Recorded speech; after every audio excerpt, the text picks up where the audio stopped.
Cada vez que pensamos en el golpe de Estado en Chile en 1973, el 11 de septiembre de 1973, se nos vienen a la memoria imágenes muy duras.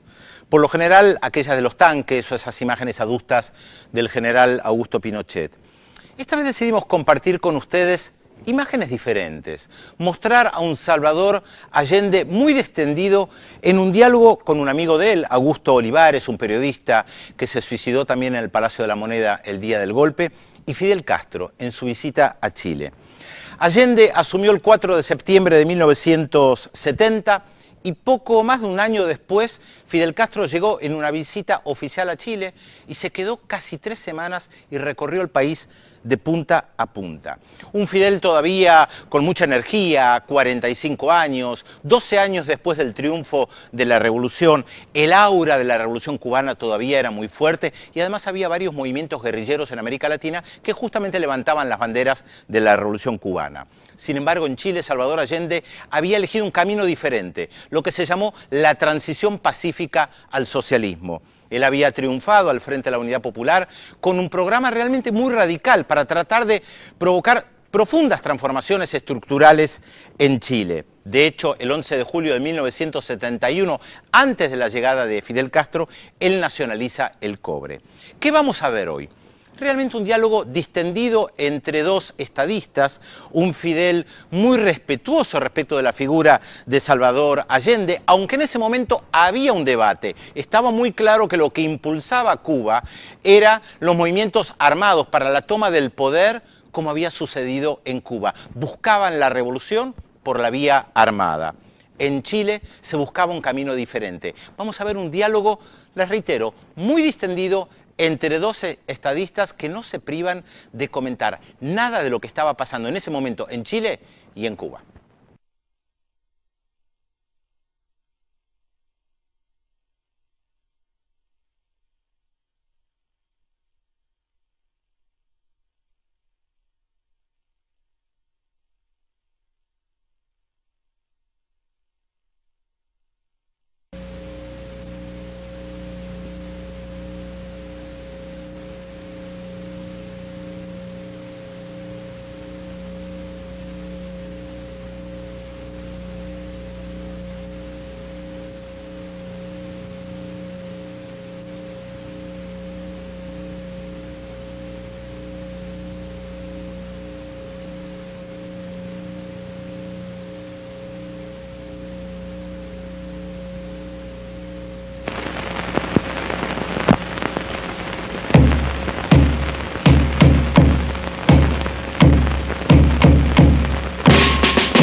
Desde hace mucho tiempo que los hombres del mundo deseaban tener una oportunidad de ver frente a frente, muy próximos, al primer ministro de Cuba, comandante Fidel Castro, y al presidente de Chile, doctor Salvador Allende. Es interesante que sea América Latina la que haya producido este fenómeno que en estos instantes concita la atención de todo el mundo. Desde que el comandante Fidel Castro llegó a Chile, muchos periodistas han estado pensando cómo poder seguir una conversación entre estas dos figuras de la política mundial. Y este es el momento y esta es la oportunidad de poder tenerlos próximos y frente a frente en un diálogo abierto sobre temas que interesan a toda la humanidad. Presidente Allende, se habla no solo en Chile, sino en todo el mundo de la expresión vía chilena. ¿Cómo podría usted definir este proceso político que se ha dado en llamar la vía chilena? En realidad,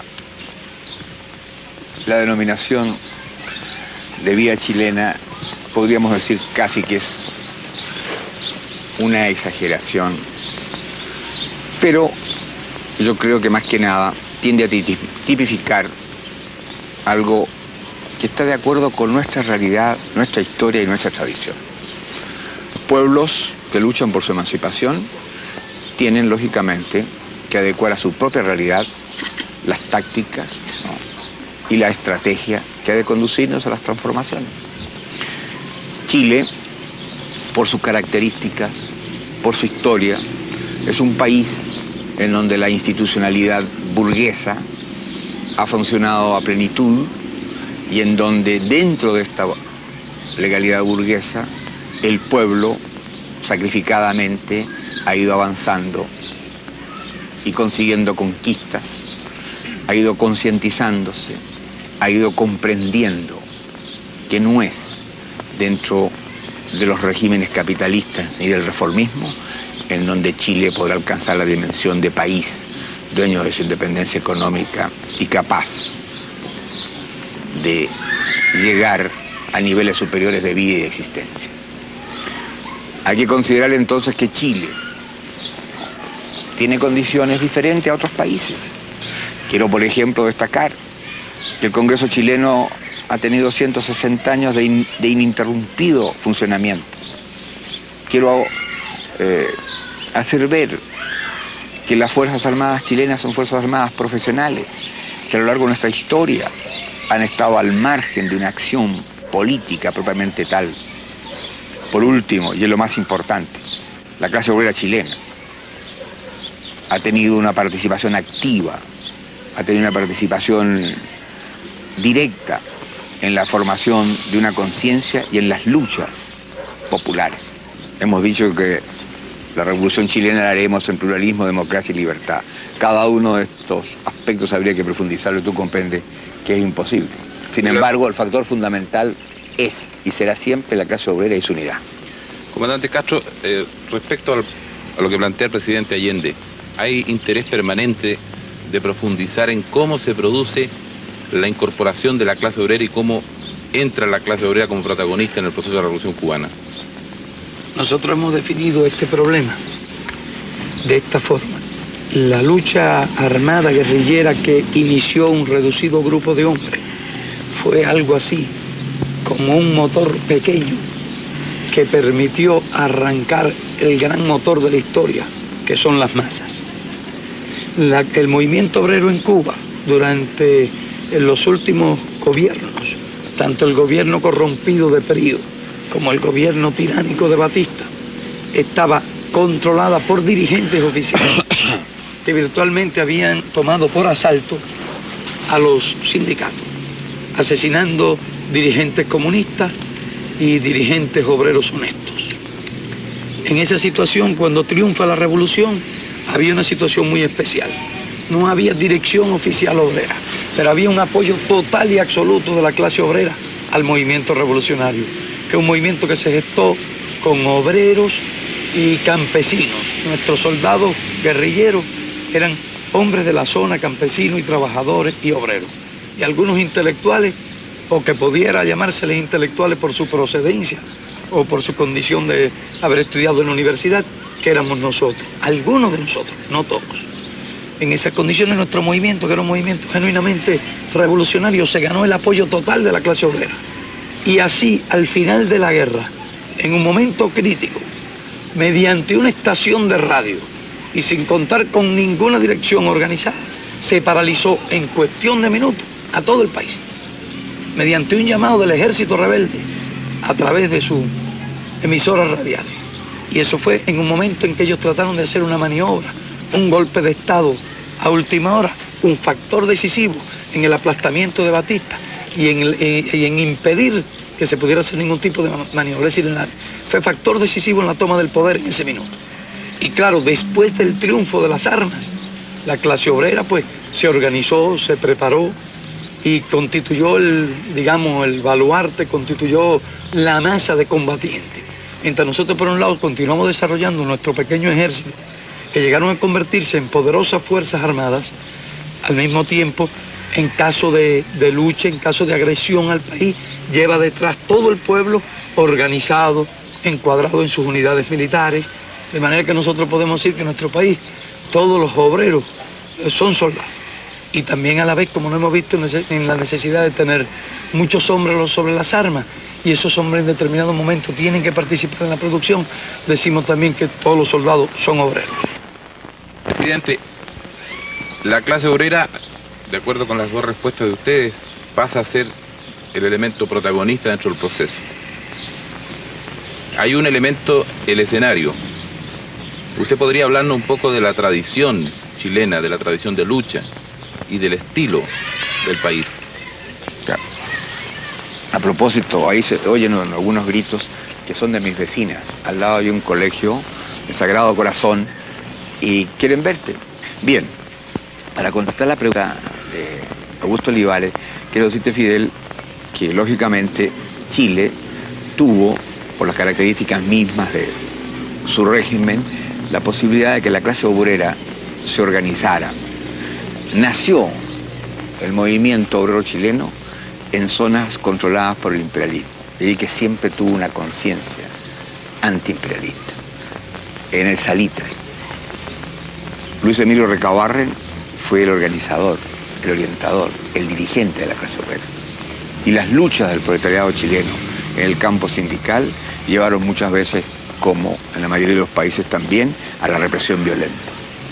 Sin embargo, se superó y logró, a partir de 1939, unificarse en la Central Única de Trabajadores. Pero antes, los campesinos y los obreros habían formado sus partidos de clase. Así tenemos nosotros que el Partido Comunista es el más antiguo de América Latina, uno de los más antiguos del mundo y, por cierto, en relación a la población, uno de los más poderosos. De igual manera el Partido Socialista, un partido de clase, un partido marxista, que teniendo puntos discrepantes en aspectos internacionales algunas veces, ha mantenido con el Partido Comunista no solo un diálogo, sino un entendimiento para encarar juntos los problemas esenciales de Chile. De allí que desde 1951 el Partido Socialista y el Partido Comunista empezaron a caminar por el sendero de un proceso de clase y con la decisión de hacer posible un vasto y amplio movimiento que permitiera los cambios estructurales de la vida chilena. Y por eso hoy día podemos decir que al margen de un criterio pequeño se ha logrado, sobre la base de la unidad de la clase obrera en el campo sindical y sobre el pilar de los partidos socialista y comunista, que sectores de la pequeña y mediana burguesía, como el Partido Radical, como el Movimiento Popular Unitario del Mapu, como los de la izquierda cristiana, hayan configurado este proceso que lógicamente constituye un factor determinante del proceso de cambio dentro de la realidad chilena. Esto es más o menos, Fidel, el esquema de lo que ha ocurrido en Chile y la presencia combatiente y organizada de los trabajadores en el campo político y en el campo sindical.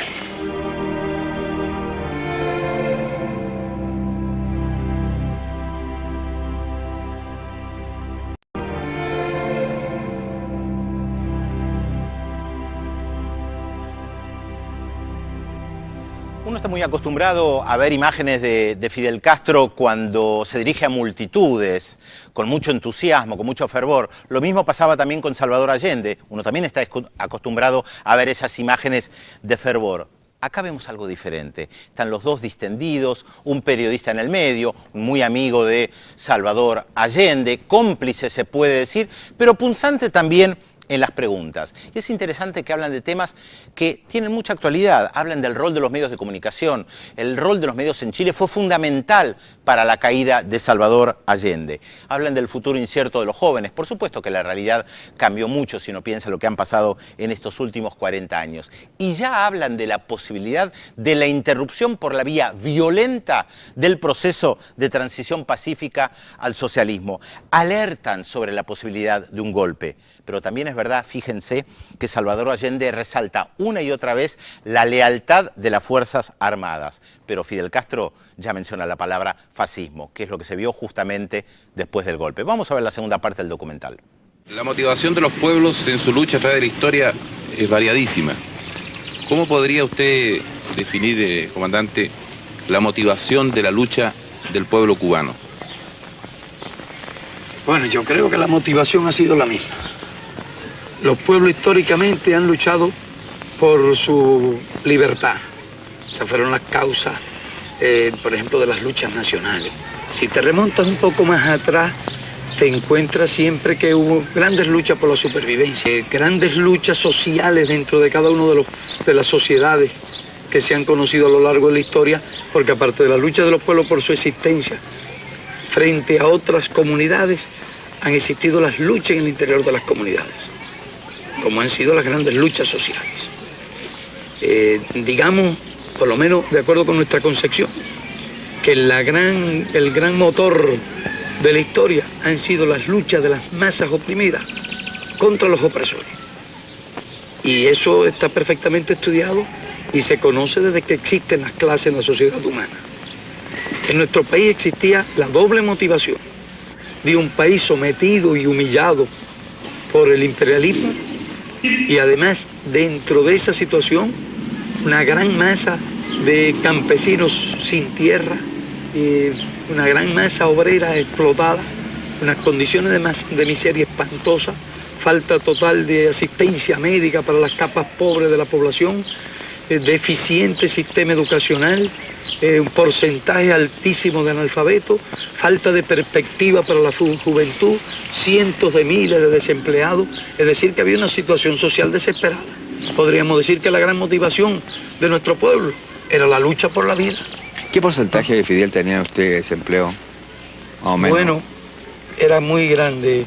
Se calcula que en determinado momento del año había 500.000 de personas sin empleo, de una población que en ese momento tenía 6,5 millones de habitantes, y donde la población trabajadora activa podía llegar a ser entre 1,5 millones y 2. Porque nosotros teníamos las zafras de caña, por lo menos cuando la revolución triunfa, ya habría una gran población excedente, que no la había al principio de la República, cuando era mucho más reducida. No había crecido para nada la economía, y en cambio se había duplicado la población. Eso engendró un desempleo temporal hasta de 500.000 de personas, y un desempleo permanente que pudiera ser de 150.000, 200.000 personas. Esa era a grandes rasgos la situación. La experiencia política chilena es seguida con atención en todo el mundo. Es una experiencia que tiene obstáculos. ¿Cómo podría usted definir esos obstáculos? ¿Te das cuenta, Fidel? 3 minutos para definir los obstáculos de una revolución que tiene que hacerse dentro de la democracia burguesa y con los cauces legales de esa democracia. Sin embargo, tú sabes perfectamente bien que hemos avanzado. Obstáculos. ¿Nacen de qué? En primer lugar, de una oligarquía con bastante experiencia, inteligente, que defiende muy bien sus intereses y que tiene el respaldo del imperialismo. Dentro del marco de una institucionalidad en donde el Congreso tiene peso y atribuciones y en donde el gobierno no tiene mayoría. De allí entonces que las dificultades sean bastante serias y hacen que el proceso revolucionario chileno, dentro de los marcos de esta legalidad, encuentre, ¿no?, cada día y en cada momento obstáculos para el avance del cumplimiento del programa de Unidad Popular. Por ejemplo, fíjate tú, es cierto, obtuvimos el despacho unánime del Congreso de la ley que ha permitido nacionalizar el cobre. Pero cuando hemos buscado el camino de comprar las acciones de los bancos y de los monopolios, ya nos hemos encontrado con obstáculos, con resistencia, ¿no? Y el Parlamento exige que haya una ley que vaya determinando caso por caso o bien una lista determinada de aquellas empresas que deberían formar parte del área social. Usted comprende, pues, Augusto Olivares, que las dificultades en el caso nuestro también están en relación con ¿qué? Con una libertad de prensa que es mucho más que una libertad de prensa, que es un libertinaje de la prensa. Se deforma, se miente, se calumnia, se tergiversa. Los medios de difusión con que cuenta son poderosos. Periodistas vinculados a intereses foráneos y a grandes intereses nacionales, no solo no reconocen, sino que deforman, repito, las iniciativas nuestras. Todo esto teniendo nosotros que respetar las conquistas que el pueblo alcanzó y la cual, lógicamente, hace uso y mal uso la oposición al gobierno popular. Por eso, y tú lo has dicho también, y lo has reconocido, que las dificultades que se nos presentan a nosotros son bastante Son grandes. admirables las dificultades de ustedes. Ya ves tú. Presidente, y a pesar de esos obstáculos se puede llevar adelante el proceso. Y se avanza, ya lo he dicho, el cobre es nuestro, el hierro es nuestro, el salitre es nuestro, el acero es nuestro. Es decir, las riquezas básicas las hemos conquistado. Pero aquí hay una cuestión importante sobre esta pregunta que hace Olivares acerca de la vía y de las dificultades y de la marcha del proceso.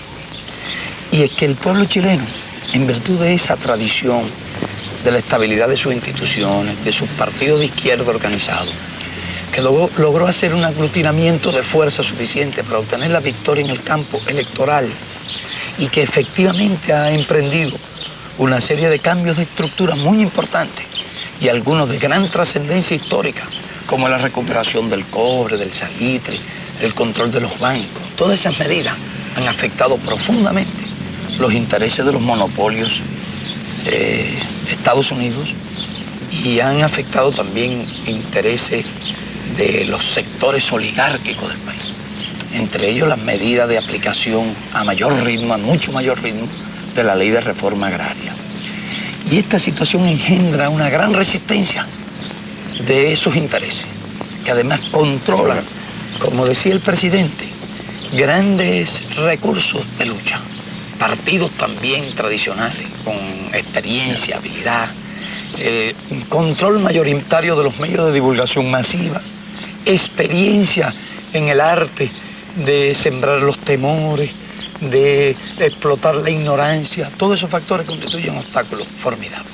Fíjate, Fidel, además, y perdón, inclusive hay que reconocerlo, algunos de esos partidos han logrado en los sectores de pobladores, en la gente con menos conciencia, tener arraigo, en algunos sectores del campesinado. Tú sabes que hay una masa en Chile de un porcentaje alto de analfabetos, gente que no hemos podido inclusive todavía incorporar plenamente a la lucha del pueblo. Bueno, y yo tengo una impresión que esa resistencia acude a los procedimientos clásicos, además desarrollados.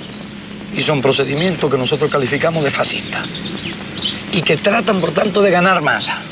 Masa con la demagogia, si es posible, en los sectores más atrasados de las capas humildes. Y ganar masa en las capas medias. Y entonces ahora falta una cuestión por demostrar.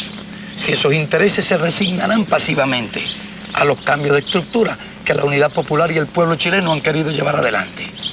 Y es de esperar, si nosotros vamos a analizar teóricamente esta cuestión, que hagan resistencia fuerte e incluso hagan resistencia violenta.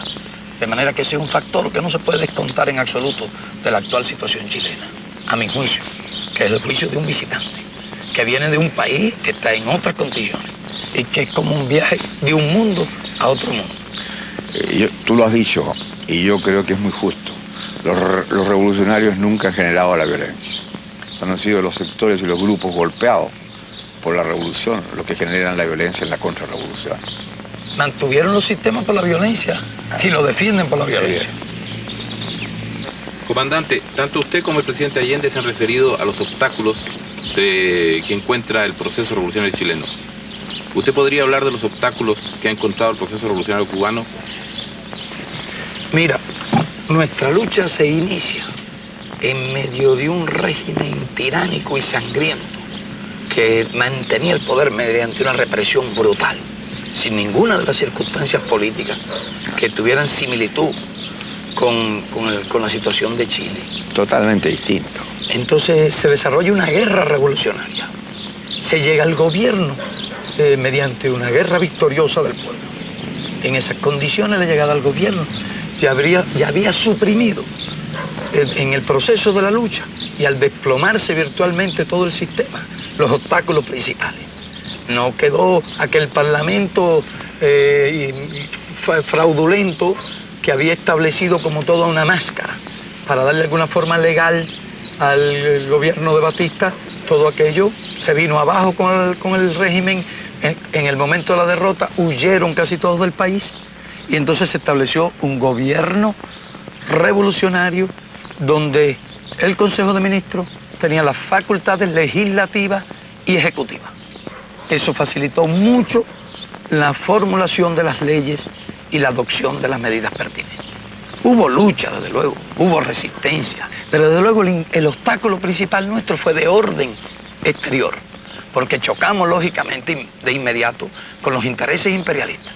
Y entonces el imperialista constituyó la oposición fundamental, una formidable oposición a nuestro país, y que además utilizaba los factores internos, las clases, los terratenientes, los elementos más reaccionarios. Inmediatamente comenzó a organizarlo y a vertebrarlo para una lucha que en un momento dado fue ideológica, pero que durante muchos años fue violenta. Mira, Fidel, allá también el imperialismo controlaba la tierra. El imperialismo controlaba la tierra. El cobre de nuestro es la caña de azúcar. Y la caña se cultivaba en las mejores tierras.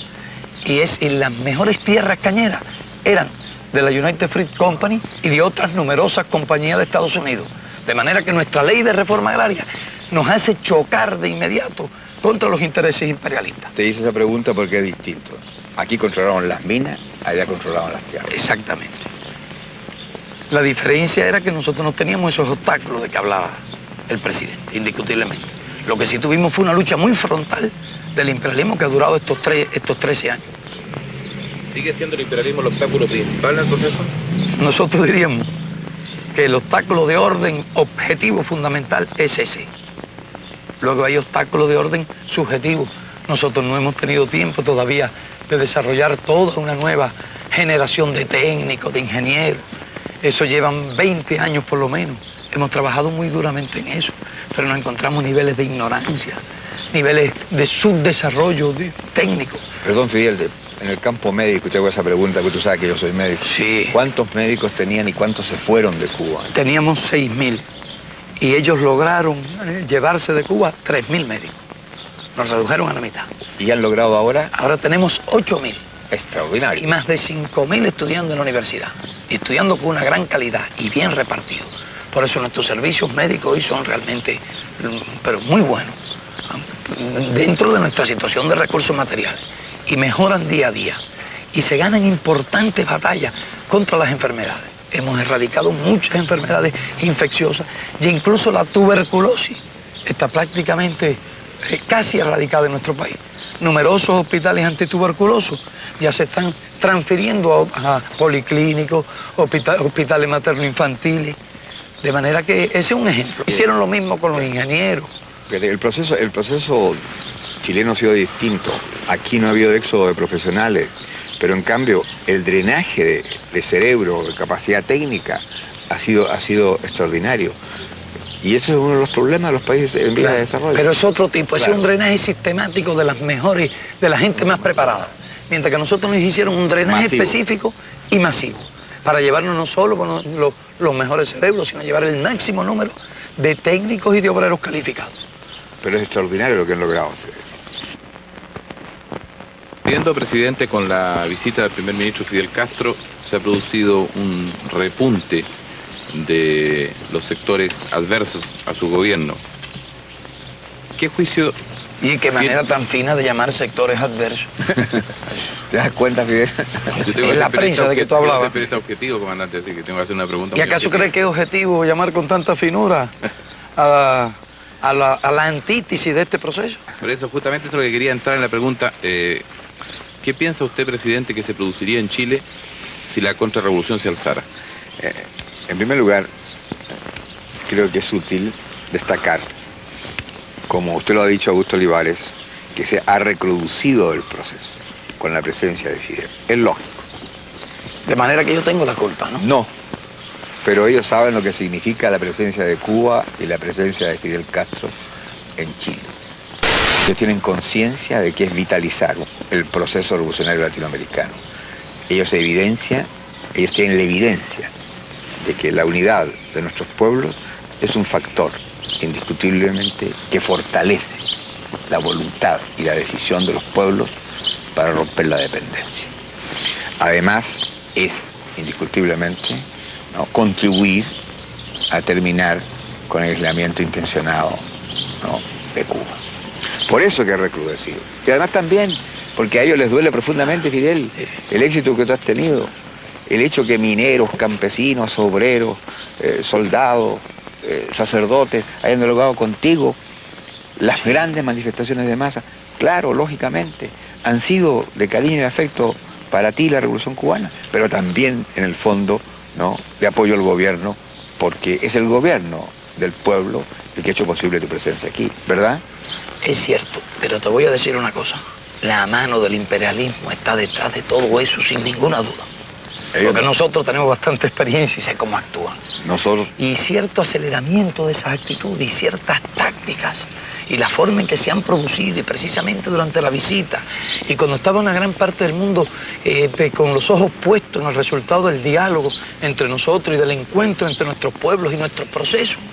Entonces, han tratado de desviar la atención hacia determinados tipos de problemas. Yo no tengo la menor duda, ni la más remota duda, de que la mano del imperialismo ha estado detrás de todo esto. Pero es evidente, y por eso que hice referencia a declaraciones que son inconcebibles y que demuestran la intromisión en la vida interna de un país y que viene de altos funcionarios, ¿no?, de Estados Unidos, que por lo menos debían medir el contenido y el alcance de sus expresiones.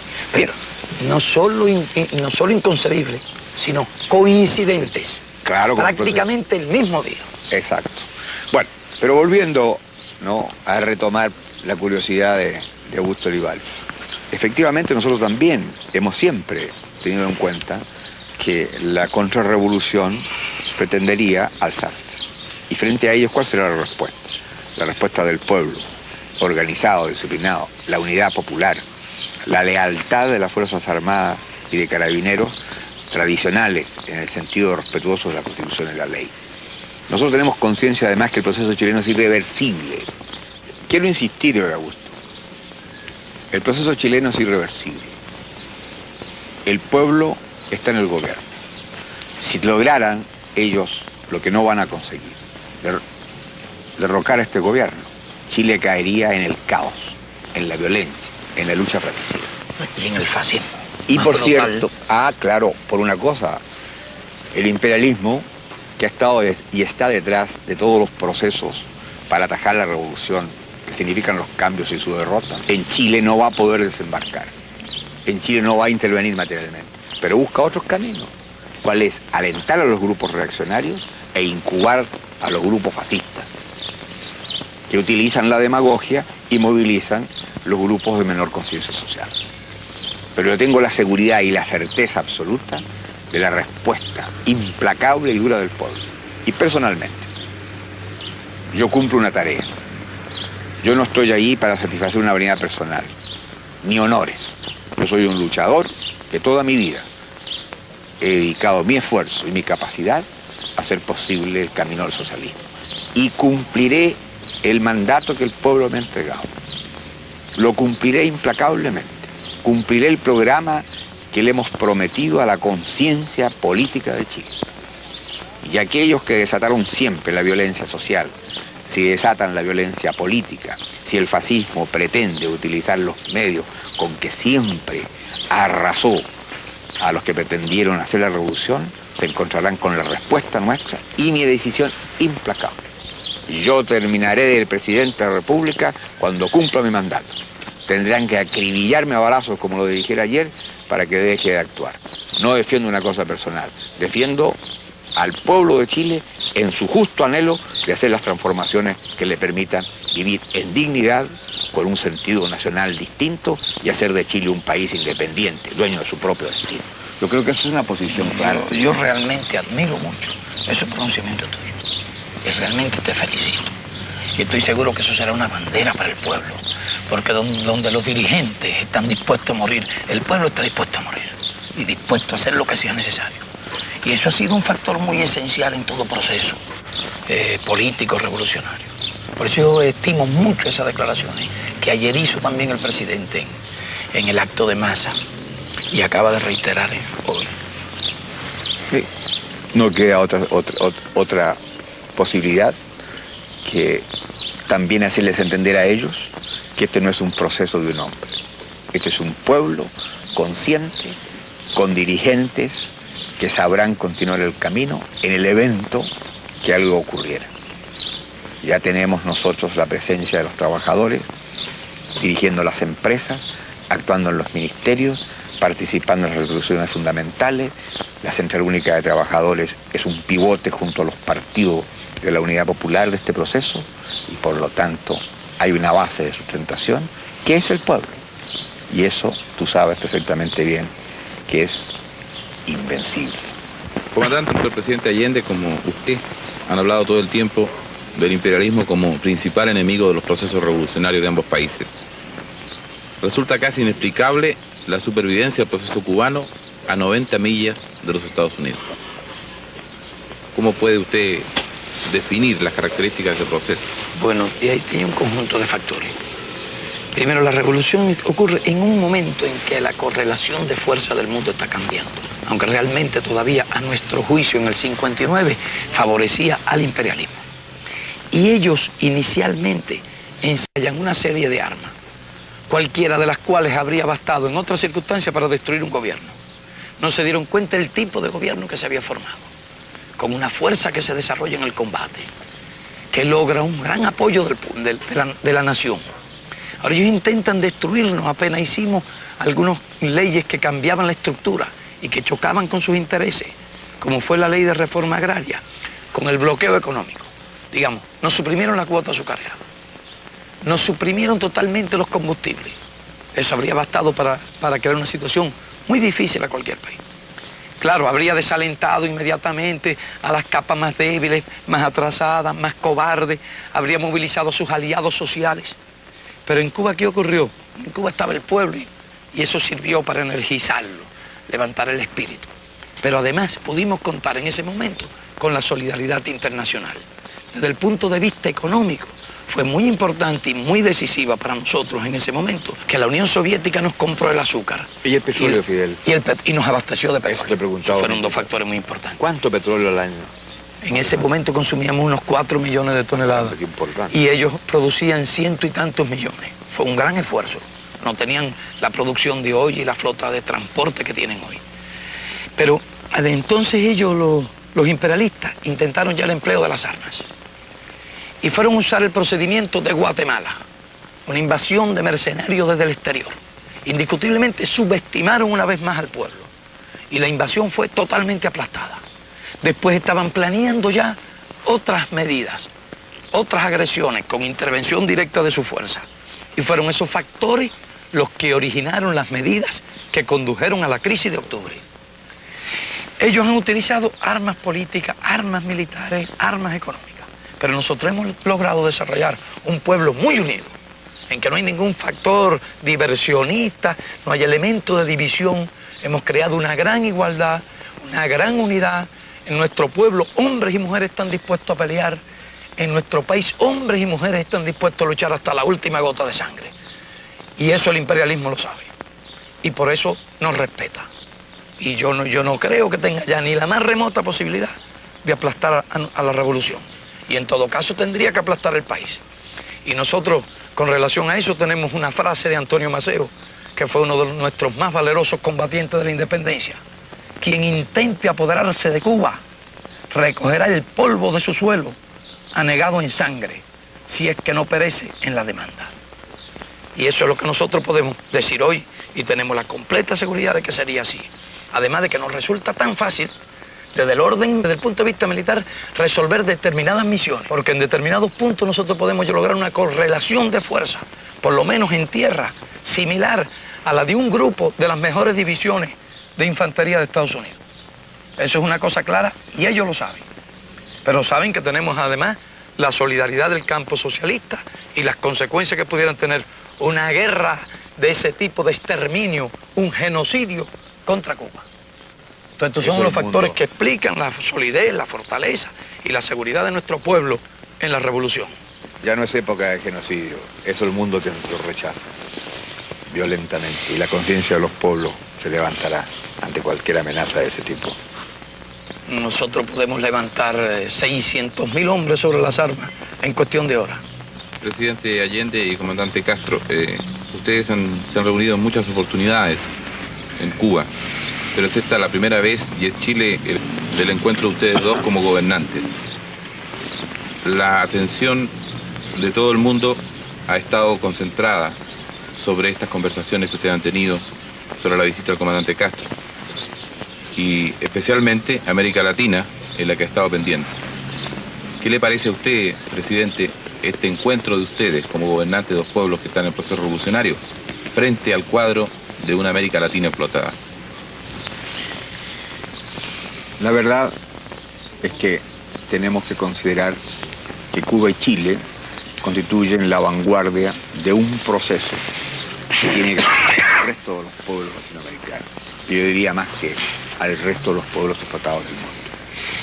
Pero América Latina no puede seguir siendo solo continente de la esperanza.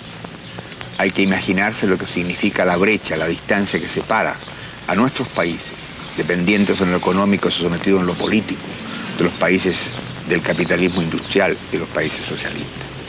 En América Latina no puede seguir existiendo la diferencia brutal de una minoría dueña del poder y la riqueza y las grandes masas al margen de la cultura, de la salud, de la vivienda, de la alimentación, de la recreación, del descanso. Muchas veces lo hemos dicho, y bastaría citar tan solo una cifra. En América Latina hay más de 20 millones de seres humanos que viven al margen del conocimiento de la moneda como medio de intercambio. En América Latina hay 140 millones de semianalfabetos y analfabetos. En América Latina faltan 19 millones de viviendas. El 53% de los latinoamericanos se alimenta mal. En América Latina hay 17 millones de cesantes y además hay más de 60 millones de gente que tiene solo trabajos ocasionales. Por lo tanto, el régimen capitalista ha demostrado su ineficacia. La explotación del hombre por el hombre como característica de eso ha hecho crisis. América Latina tiene la oportunidad de estar presente en el momento en que el mundo cruje en lo económico, cruje en lo moral, cruje en lo político. Y allí entonces que las reservas de este continente tendrán que expresarse cuando los pueblos alcancen la posibilidad de intervenir, cuando los pueblos lleguen al gobierno, cuando hayan arrasado con las viejas oligarquías cómplices del imperialismo y cuando indiscutiblemente haya una voz de América Latina, de pueblo, continente, como lo soñaran los próceres de nuestra independencia. Por los caminos de acuerdo con la característica de cada país, ya emerge esta voluntad, ya se hace presente, e indiscutiblemente no solo en este continente, sino en otros continentes. Lo hemos dicho muchas veces, los que han caído en Vietnam y caen en Vietnam, no solo lo hacen por su patria, lo hacen también por el resto de los explotados del mundo. Los que cayeron en Cuba señalaron un camino de esfuerzo y sacrificio para hacer posible la Cuba de hoy, el primer territorio libre de América Latina. Los que cayeron hace años en Chile constituyen la simiente de este proceso revolucionario. Los pueblos explotados del mundo tienen conciencia de su derecho a la vida y por eso que el enfrentamiento está más allá de nuestra frontera y se hará en sentido universal. Pero América Latina tendrá algún día la voz que le corresponde a un pueblo hasta hoy día sometido para que sea mañana la voz de un continente libre.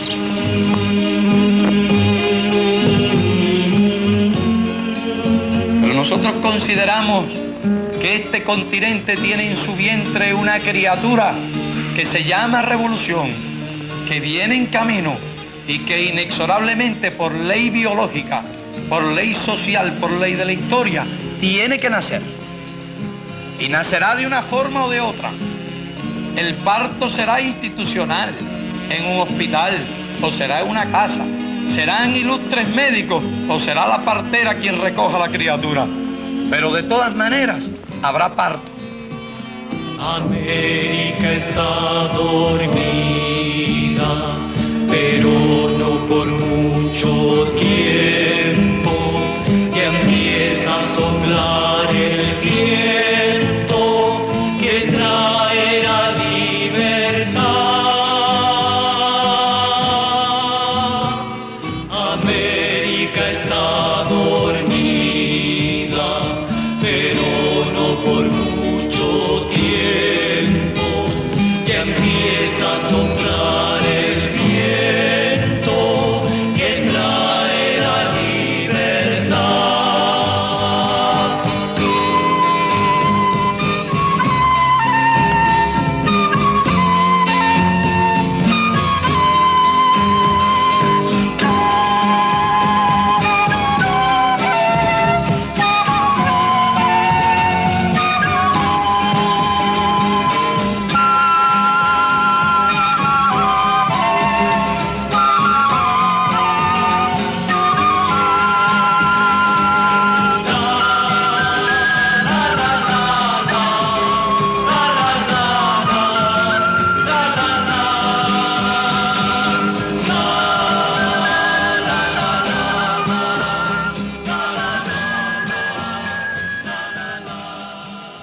El diálogo que acabamos de ver refleja los debates que había en la década del 70 en América Latina y principalmente esta cuestión si se podía llegar al socialismo por la vía pacífica.